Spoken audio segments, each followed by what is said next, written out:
Puji Tuhan, Shalom Bapak Ibu dan Saudara semua yang dikasihi Tuhan. Selamat pagi.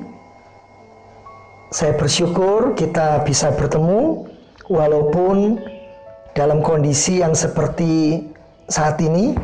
Saya mengajak kita untuk berdoa terlebih dahulu sebelum kita melanjutkan pembahasan minggu yang lalu tentang tetap dalam perlindungan Allah. Dari Mazmur pasal 91 ayat 1 sampai ayat yang ke-16. Saya mengajak Bapak Ibu dan Saudara untuk kita menundukkan kepala dan kita akan berdoa, bersyukur kepada Tuhan. Bapa Allah yang Maha Baik, di dalam nama Tuhan Yesus Kristus, terima kasih untuk segala yang terbaik yang Tuhan izinkan terjadi di dalam kehidupan kami. Kami percaya bahwa tangan Tuhan tetap menyertai, menopang, dan menolong kami. Dalam segala kondisi, dalam segala situasi, mata Tuhan mengawasi kami, tangan Tuhan menuntun kami, dan segenap kehidupan kami di dalam penyertaan dan pimpinan Tuhan. Terima kasih Bapa. Terpujilah buat segala anugerah dan kasih karunia serta kemurahan Tuhan. Kami hendak merenungkan firman-Mu sebagaimana yang kami pelajari minggu yang lalu. Kami berharap tetap dalam perlindungan Allah. Di dalam nama Tuhan Yesus, biarlah Roh-Mu yang kudus menyertai kami, mengurapi hamba-Mu, mengurapi kami semuanya. Terpujilah Tuhan dalam nama Tuhan Yesus Kristus. Amin. Puji Tuhan, Bapak Ibu dan Saudara yang dikasihi Tuhan. Kalau kita membaca berita, mendengar apa yang terjadi hari-hari ini, banyak orang yang bertanya, kapan badai ini berlalu? Banyak orang kehilangan pekerjaan, banyak orang kehilangan pengharapan, dan banyak orang yang semakin mengalami kesesakan. Saya berdoa Bapak Ibu dan Saudara semua tetap dalam perlindungan Allah, tetap berharap, tetap bersandar, tetap bersyukur bahwa Tuhan menyertai kita dan tidak akan mengizinkan pencobaan yang melampaui kekuatan dan kemampuan kita. Apa yang sedang terjadi hari-hari ini memang melanda bukan hanya Indonesia, negeri yang kita cintai, tetapi di belahan dunia ini, bahkan di seluruh dunia. Virus corona begitu memporak-porandakan baik kehidupan sosial maupun kehidupan ekonomi. Jemaat yang dikasihi Tuhan, kita tetap harus percaya, kita tetap harus berharap, dan kita harus tetap memandang kepada Tuhan bahwa semuanya pasti akan berakhir. Kita akan kembali di dalam Mazmur pasal 91 ayat 1 sampai ayat yang ke-16 Bapak Ibu. Tetapi saya tidak akan membacakan ayat ini karena mengingat waktu. Jadi tolong Bapak Ibu nanti baca baik-baik dan simak Mazmur 91 ayat 1 sampai 16. Baca dengan seksama, renungkan bersama keluarga, lalu perbanyak kehidupan doa, dan betul-betul taati pemerintah dalam program arahan himbauan untuk social distancing. Bapak Ibu yang dikasihi Tuhan, beberapa gereja yang minggu lalu tetap mereka memaksakan diri untuk beribadah dan mengumpulkan jemaat dalam jumlah kecil maupun besar. Mereka juga akhirnya menghadapi kesulitan dan persoalan. Puji Tuhan, beberapa hal yang saya mau sampaikan menyambung renungan kita minggu yang lalu. Saya mengajak kita untuk merenungkan bahwa dari Mazmur 91 ini kita akan melihat bahwa adanya serangan, adanya tekanan, adanya bahaya, adanya pergumulan dalam kehidupan umat Tuhan tidak akan memisahkan kita dari kasih dan kemurahan Tuhan. Mari Bapak Ibu yang dikasihi Tuhan, kita lihat pada Mazmur 91 ayatnya yang ketiga. Saya akan membacakan. Sungguh Dialah yang akan melepaskan engkau dari jerat penangkap burung, dari penyakit sampar yang busuk. Kalau kita perhatikan ayat yang ketiga, dikatakan jerat penangkap burung dan penyakit sampar yang busuk. Ini adalah serangan, tekanan, bahaya, pergumulan dalam kehidupan umat Tuhan. Apa artinya jerat penangkap burung? Apa artinya penyakit sampar yang busuk? Dari ayat 3, Bapak, Ibu, dan Saudara sekalian, jerat penangkap burung itu menunjukkan adanya bahaya atau serangan setan secara tersembunyi. Jadi sebagai umat Tuhan, kita juga mengalami ini. Adanya serangan setan secara tersembunyi. Lalu dalam ayat yang ketiga, pemazmur berkata, Daud berkata, ada penyakit sampar yang busuk. Ini menunjukkan bahaya atau serangan setan yang terang-terangan. Lalu di dalam Mazmur 91 ayat 5 sampai ayat yang ke-6 disebutkan demikian, engkau tak usah takut terhadap kedahsyatan malam, terhadap panah yang terbang di waktu siang, terhadap penyakit sampar yang berjalan di dalam gelap, terhadap penyakit menular yang mengamuk di waktu petang. Jemaat yang dikasihi Tuhan, dari ayat 5 sampai ayat yang ke-6 ternyata serangan yang lain, tekanan yang lain, pergumulan yang lain dalam kehidupan umat Tuhan diwakili oleh kata adanya kedahsyatan malam dalam ayat 5 bagian A. Lalu ayat 5 bagian B disebutkan panah yang terbang di waktu siang. Ayat 5 ayat 6 bagian A, penyakit sampar yang berjalan di dalam gelap. Dan ayat 6 bagian B, penyakit menular yang mengamuk di waktu petang. Disebutkan terhadap penyakit sampar yang berjalan di dalam gelap, terhadap penyakit menular yang mengamuk di waktu petang. Dalam terjemahan NIV atau King James disebutkan bukan mengamuk di waktu petang, tetapi mengamuk di tengah hari. Jadi dari ayat 5 Bapak Ibu sampai ayat yang ke-6, kata malam, kata siang, kata berjalan di dalam gelap, lalu mengamuk di waktu tengah hari, atau mengamuk di waktu petang. Ini menunjukkan bahwa sebagai umat Tuhan, kita sepanjang hari juga selalu diserang oleh setan. Jadi sepanjang hari serangan setan selalu ada. Bagi siapa? Bukan orang fasik saja, bukan orang yang tidak mengenal Tuhan, tetapi bagi umat Tuhan. Jemaat yang dikasihi Tuhan, lebih jauh kita melihat dalam Mazmur pasal 91 ayat 13 bagian A. Disebutkan singa dan ular tedung akan kau langkahi. Engkau akan menginjak anak singa dan ular naga. Kita lihat singa dan ular tedung akan kau langkahi.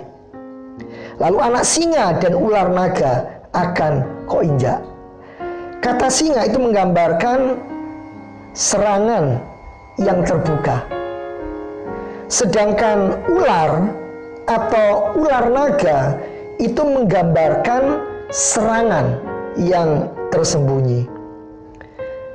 Bahkan kalau kita perhatikan dalam NIV, kata anak singa itu disebutkan singa yang besar.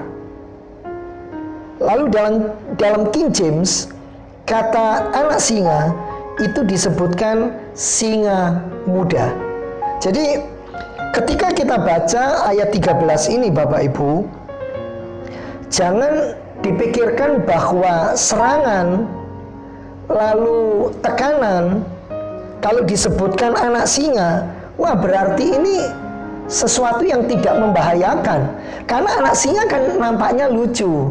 Itu kalau di sirkus Bapak Ibu. Tapi Alkitab berkata, terjemahan NIV berkata, ini singa yang besar. Lalu King James berkata, ini singa muda. Jadi ini adalah bahaya yang sedang mengintai umat Tuhan.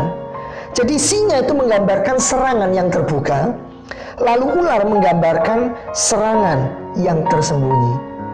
Bapak Ibu yang dikasihi oleh Tuhan, sepanjang kita memperhatikan isi Alkitab, kita akan menjumpai tokoh-tokoh seperti Rasul Paulus, yang sekalipun beliau seorang rasul, beliau mengabarkan berita sukacita, beliau melayani Allah yang Maha Kuasa, beliau menginjil di mana-mana, tetapi kehidupannya tidak terlepas dari penderitaan, dari kesulitan, dari pergumulan.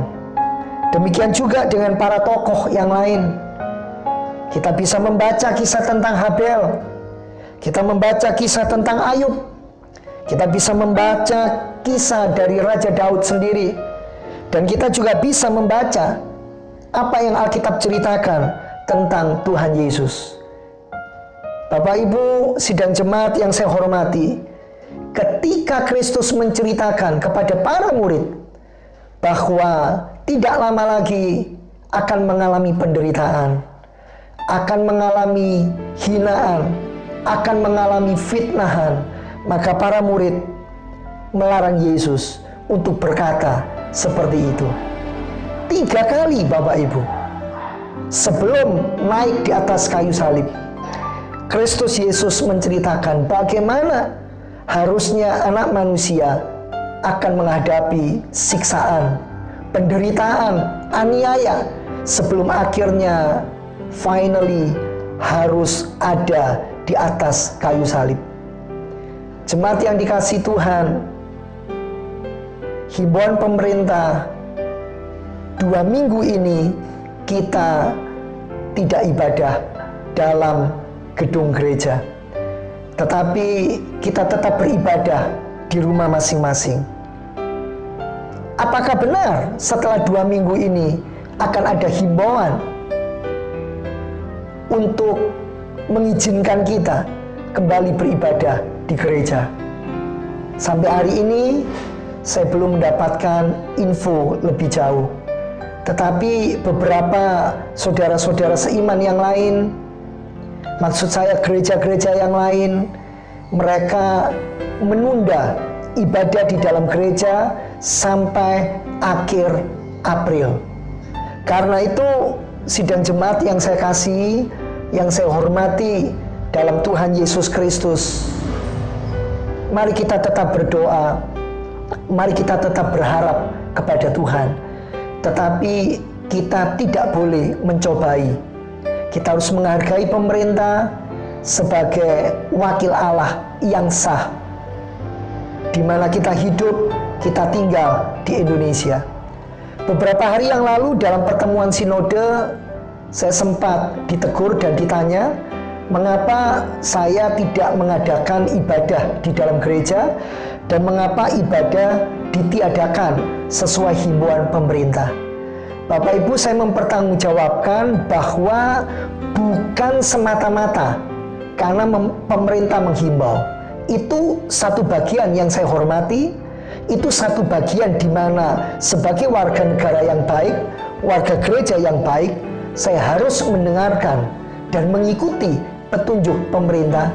Tetapi bagian yang lain Bapak Ibu, saya harus ungkapkan dari hati saya, mengapa saya mengikuti himbauan pemerintah, karena saya bertanggung jawab kepada Tuhan yang saya layani, bahwa saya harus mengasihi Bapak Ibu, sehingga Bapak Ibu harus betul-betul ikut memutus penyebaran apa yang terjadi selama ini.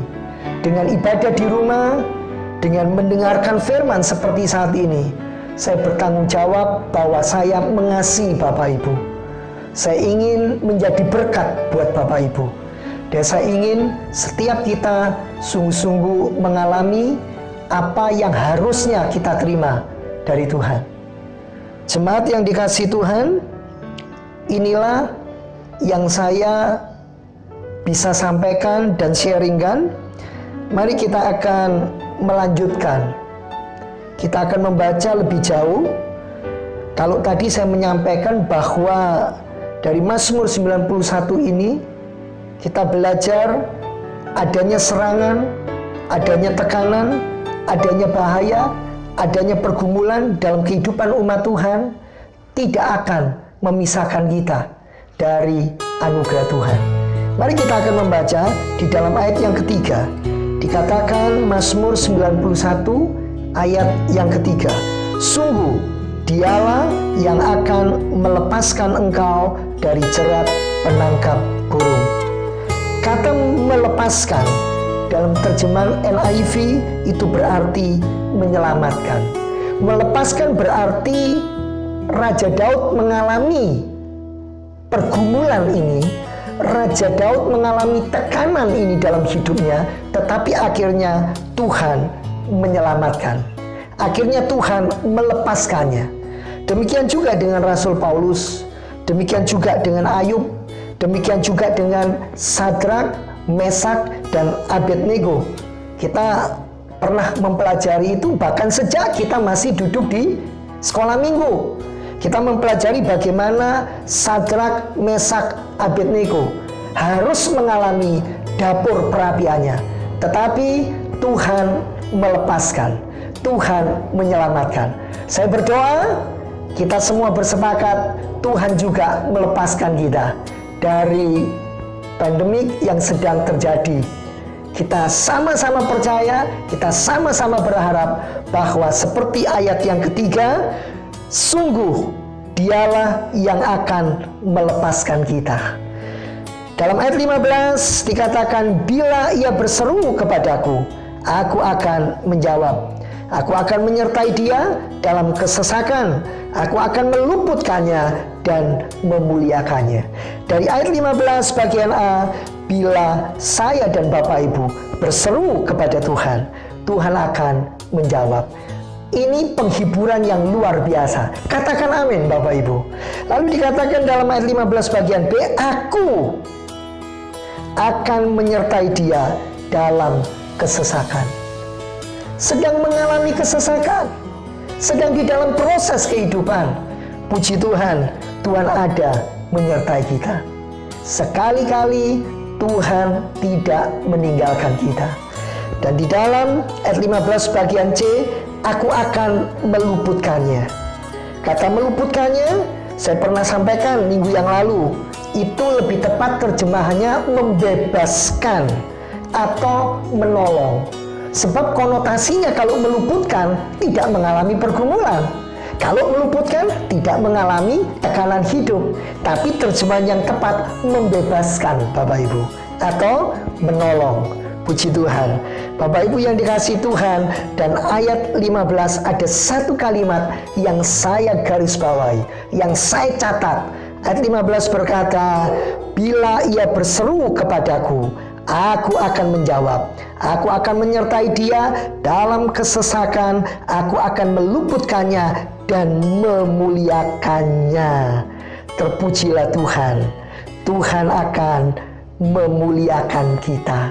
Artinya apa yang menjadi janji Tuhan, apa yang Tuhan sudah pernah sampaikan, kita semua akan menerimanya. Kita semua akan mengalaminya. Dan sungguh Tuhan adalah Tuhan yang bisa kita percaya. Lebih mudah langit dan bumi untuk lenyap, tetapi firman Tuhan tinggal tetap. Ada banyak hal yang hari ini kita alami. Ada banyak hal yang hari ini terjadi. Mungkin hari ini kita bertanya-tanya, mengapa ya Tuhan? Kenapa semua ini menimpa baik orang fasik, baik orang benar? Apa yang terjadi hari-hari ini tidak mengenal kedudukan, posisi, jabatan, status, budaya. Tapi percayalah bahwa Tuhan adalah Allah yang menyertai kita. Jemaat yang dikasihi Tuhan, karena itu kita tidak perlu takut. Takut dalam arti bukan berarti boleh hidup sembrono, boleh hidup sembarangan, bukan. Tetapi tidak takut di sini. Jangan seperti orang yang tidak berpengharapan. Jangan seperti orang yang tidak mempunyai iman. Dan jangan seperti orang-orang yang tidak punya pegangan hidup. Puji Tuhan. Bapak Ibu yang dikasihi Tuhan.